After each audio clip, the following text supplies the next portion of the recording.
سمع الله لمن حمده الله أكبر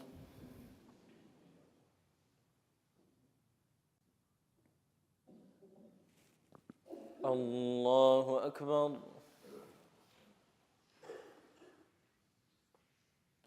الله أكبر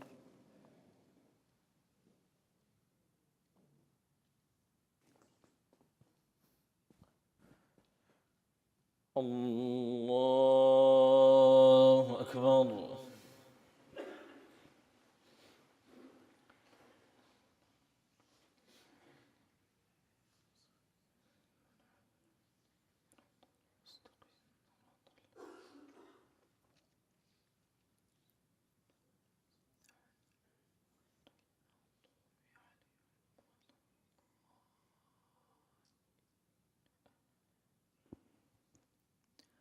الله أكبر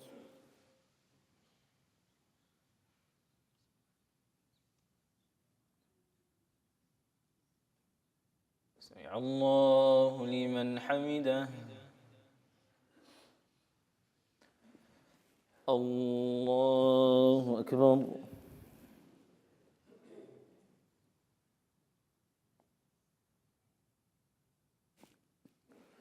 الله أكبر الله أكبر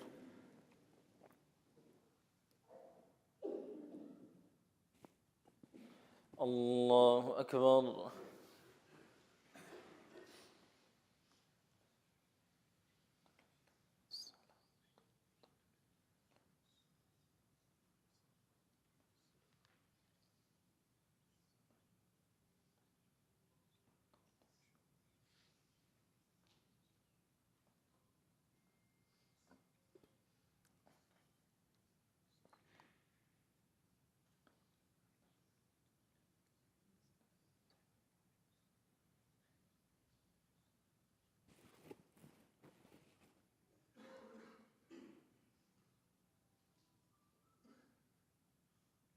السلام عليكم ورحمة الله السلام عليكم ورحمة الله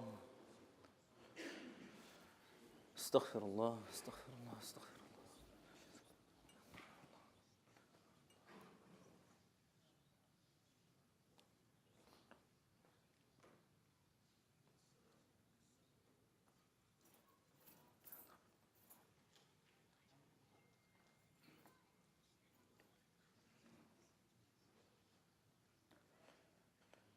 بسم الله والحمد لله والصلاة والسلام على سيد الأنبياء والمرسلين وبعد.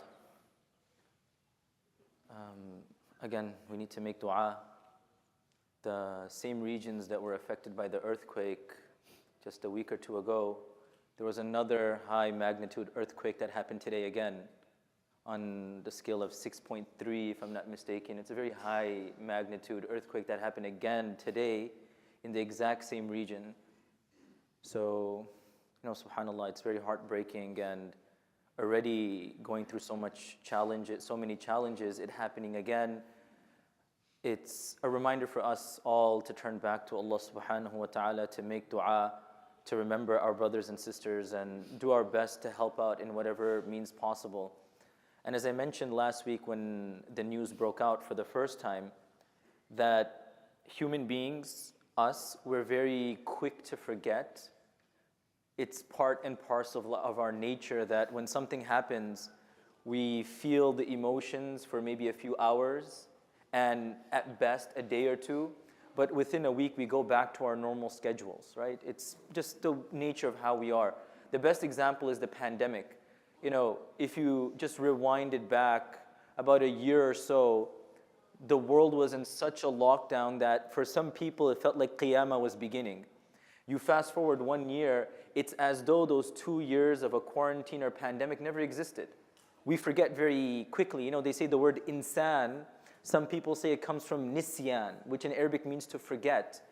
So let's be among those people who are proactive and not reactive, that, okay, an earthquake happens, we feel really bad, and we just carry on. No, we have to remember our brothers and sisters, try to help them out in whatever way possible.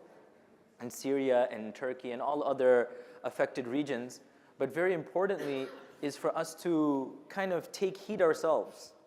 You know, these occurrences just don't happen in a vacuum. There's a maqsad, there's a higher objective for us that we look at this and say, we are not protected. Allah subhanahu wa ta'ala can take anyone in the blink of an eye. And am I ready when my time comes, and will I be able to face my Lord when I breathe my last? So let's not just scroll by and forget. Let's give some sadaqah, let's make some dua, let's try to remember those who are afflicted. It's a very, very difficult time. You know, subhanAllah, I remember, was it over like a decade ago when the tsunami happened in the regions near Malaysia and Indonesia and those places, you know how many thousands and thousands of people have passed away. You know, if we're not afflicted by it, doesn't mean it should not affect us. Al-mu'minu lil-mu'mini kal-bunyan. Yes, the loss of human life should affect us all. The loss of human life, regardless of who I am, if any human being passes away, I feel that pinch, I feel that burden. But when somebody who passes away is my Muslim brother and my Muslim sister, that pang, that pinch, that pain is much more acute and much more painful. So our prayers goes out to the people who are suffering, those who have lost their lives, those who are disenfranchised, and we make dua that Allah subhanahu wa ta'ala makes it easy for everyone. Ameen ya Rabbil Alameen. Jazakumullah khairan. Assalamu alaikum wa rahmatullahi wa barakatuh. Inshallah, after the remaining sunan, we will have our weekly hadith session. Please participate.